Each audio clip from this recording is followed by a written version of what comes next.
You see the little shit going. That's a video.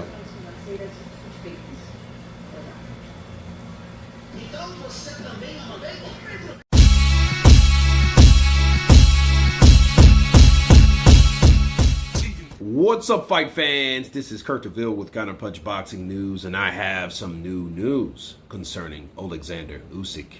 Get this, Ukrainian world champion Oleksandr Usyk preparations for Anthony Joshua's rematch are thrown into disarray as he cannot return to his training base just outside of Kiev due to Russian invasion. Wow. The world champion landed in the UK this week for further talks with Joshua, and a fight in Kiev was unlikely anyway, but it is completely out of the question now. Oleksandr Usyk and his preparations with Anthony Joshua are now clouded in uncertainty because the Ukrainian Usyk landed in the UK this week as talks continue over a second fight slated for late May or June.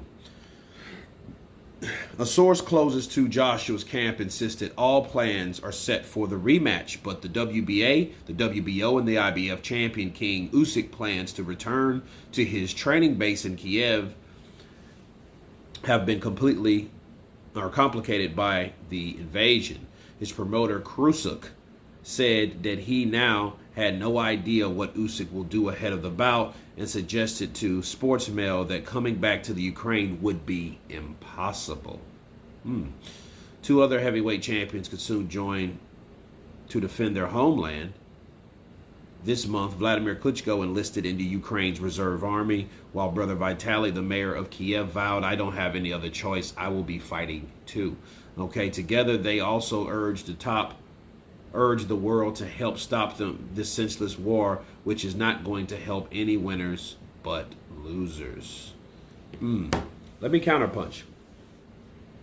You guys know of the video that I already put out about Vitaly, Vladimir Klitschko's, as we learned about this particular video, is now joining arms, in the reserve army, but because they need every hand, and they're thinking like strength in numbers, now they're not thinking like, hey, let's enlist people that we don't know and that we'll never work with to fight our battles. No, everyone gets a piece, everyone's included, and everyone will participate. You got to only respect that at the end of the day. But for Oleksandr Usyk, what should he do? Because he can't come back. So the only logical thing is either stay in the UK, train in the UK, pray for your family, which would be understandable if he didn't want to do that. Like, he has a family in the Ukraine. He didn't bring his family with him. You know what I mean? A lot of times that, guys like Gennady Golovkin and Better Be Even, those guys, they train, they're away from their family. So it's a hell of a thing being away from your family, and then the place where your family's at is under war, right? Is under uncertainty. I know Oleksandr Usyk is feel. He is very feel, meaning he is strong, meaning he is dedicated, meaning he is focused. But at what point do you put a sport over a national disaster like that due to warfare?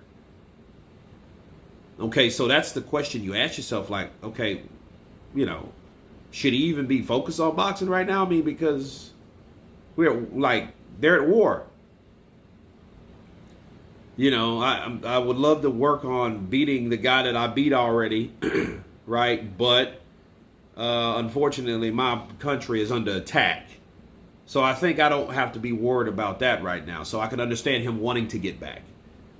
You want to get back to at least see, hey, I'd rather die defending my family than to train for something that is less important away from my family.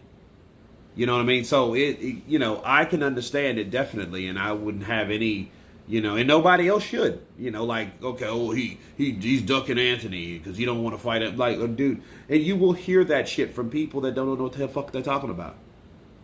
They will hear that because they will mention a tactless statement like that because they think, oh, the war would be some of the politics added with boxing. No, boxing doesn't hold a candle to warfare.